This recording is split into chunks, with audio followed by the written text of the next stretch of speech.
Well, hello and welcome. My name is Mark Epner. I'm a Chicago-based pilot with over half of my 2,000 plus hours in a Cirrus SR-22. Currently, I fly this 2011 normally aspirated G3, but also fly other aircraft when the opportunity presents itself.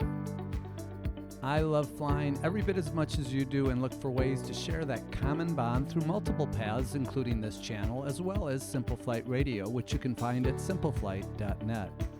My goal for the channel is to share my passion for aviation with others that share that same sentiment and do so with an eye towards proficiency, safety, and fun. This week's flight, I have to start with a spoiler alert. Today, I am not going flying, but at this point in the video, I don't even know that yet. Sometimes we stay on the ground because the weather or some other risk factor was discovered before we even approach the airplane. As we've talked about in other videos, sometimes we take off and for some mechanical or weather-related reason, we decide to turn around and go back home. Today, I'm about to find out something that will make me taxi back to the hangar. So let's go flying, or maybe not.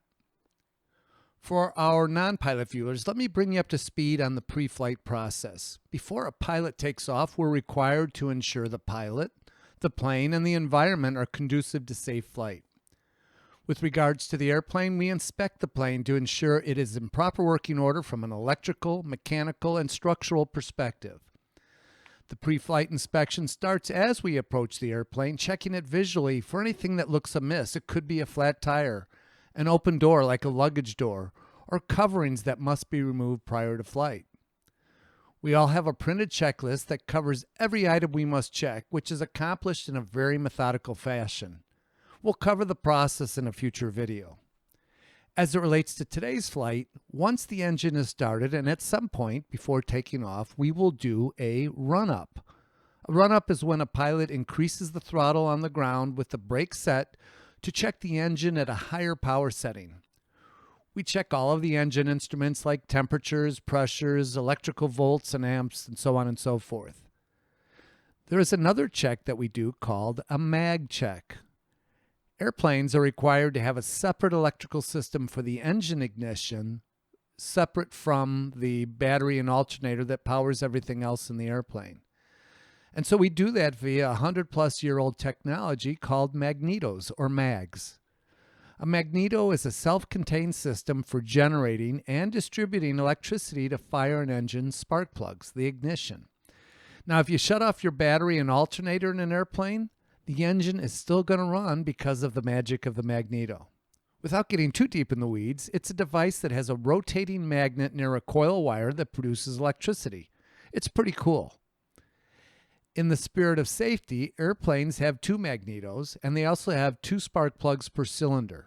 Each mag powers one spark plug in each cylinder. That way, if a spark plug is defective, or even if a magneto is defective, we will always have at least one spark plug working in each cylinder, unless you're having a really bad day.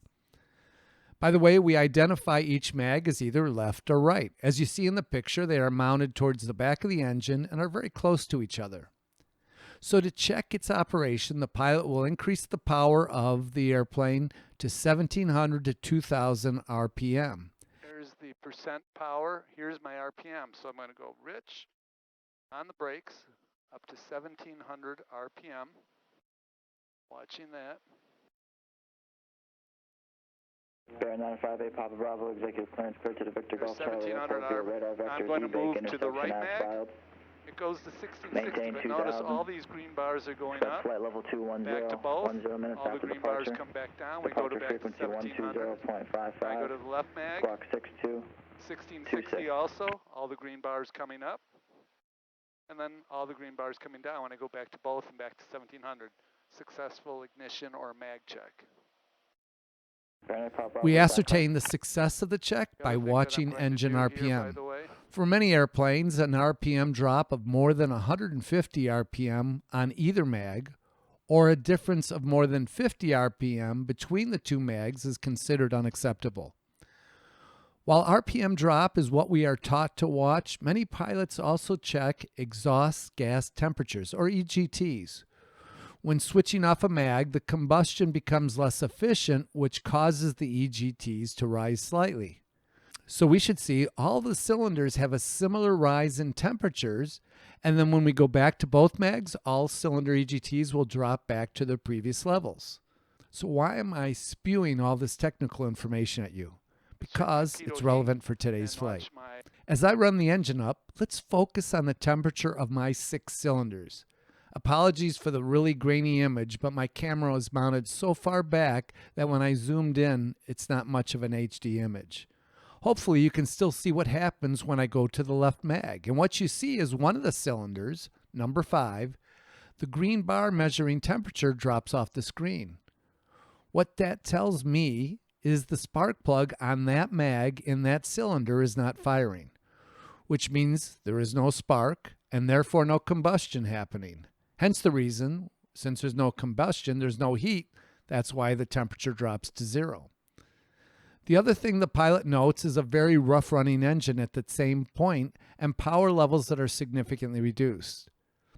So if we only run on the mag that has 6 good plugs firing, the engine would be smooth.